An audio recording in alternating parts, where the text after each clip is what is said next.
They thought Bear had developed a strange new habit of crowding their son. They had it backwards from the start.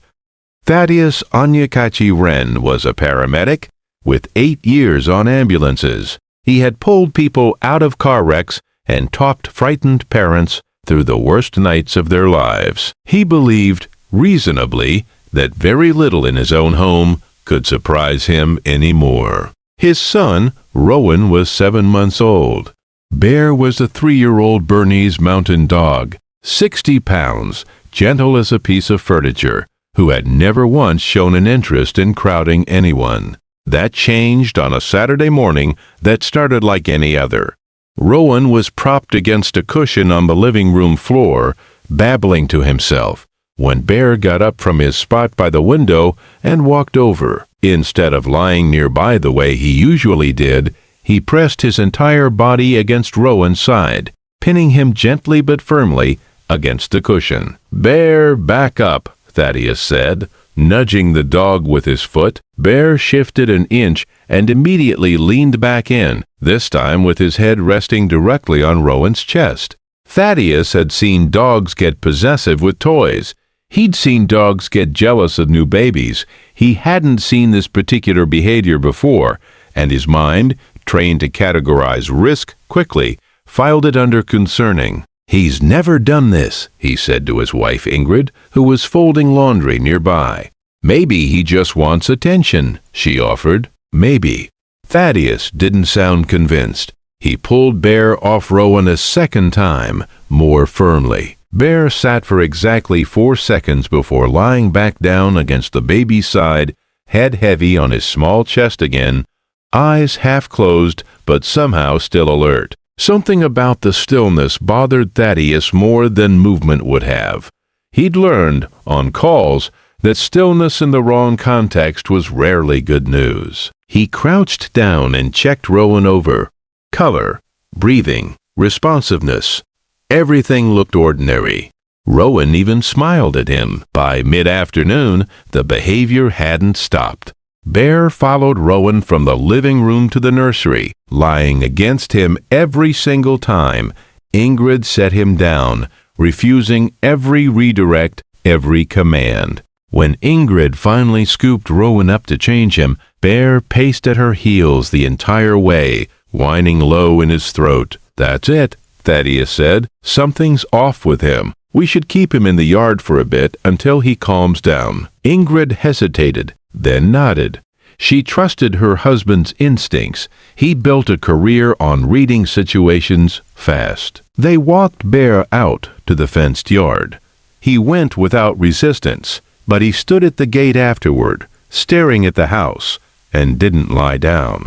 Rowan settled almost immediately once Bear was gone, and for a moment, that felt like proof they'd made the right call. 40 minutes later, Bear was throwing his full weight against the yard gate, again and again, a sound neither of them had heard from him in 3 years of ownership. Thaddeus went out, expecting to find him tangled or hurt. Instead, Bear bolted past him the second the gate opened and ran straight into the house, straight to Rowan, and lay against him again.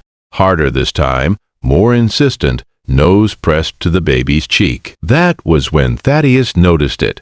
Rowan's eyes had gone strange, not closed, not quite open, a faint, rhythmic twitch at the corner of his mouth that hadn't been there an hour earlier. He had seen this exact presentation on calls before. He just hadn't expected to see it on his own son's face. "Ingrid, call 911.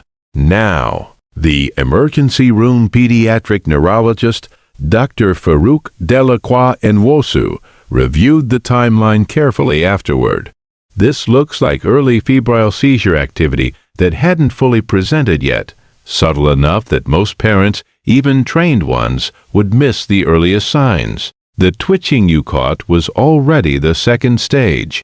If this had gone another 20 or 30 minutes without intervention, we'd likely be discussing a much longer hospital stay. If you stay for stories about what animals sense before we do, you're in the right place. Subscribe so you don't miss the next one." Thaddeus sat in the hospital hallway that night, running the day backwards in his mind. Bear lying against Rowan's chest that morning. Not clinginess, a weighted pressure against a body that was already beginning to misfire. The pacing at Ingrid's heels. Not jealousy. An animal that would not let the baby out of range. The gate throwing in the yard, not agitation. A warning system trying to override a decision that had shut it out. Has your dog ever done something you couldn't explain until it was the only thing that made sense? Tell us in the comments. These stories deserve to be heard. Rowan came home 2 days later, medicated and stable, the seizure threshold now understood and managed. Bear met them at the door and, without being told, walked straight to Rowan's bassinet and lay down beside it, chin on the floor, watching. Every guardian deserves to be recognized, even the ones who never asked for anything in return. If stories like this matter to you, subscribe so you never miss the next one. Thaddeus knelt down next to him that first night home. "I should have listened sooner," he said. Bear didn't lift his head. He simply exhaled, long and slow, and kept his eyes on the small rise and fall of Rowan's blanket, the way he would every night from then on.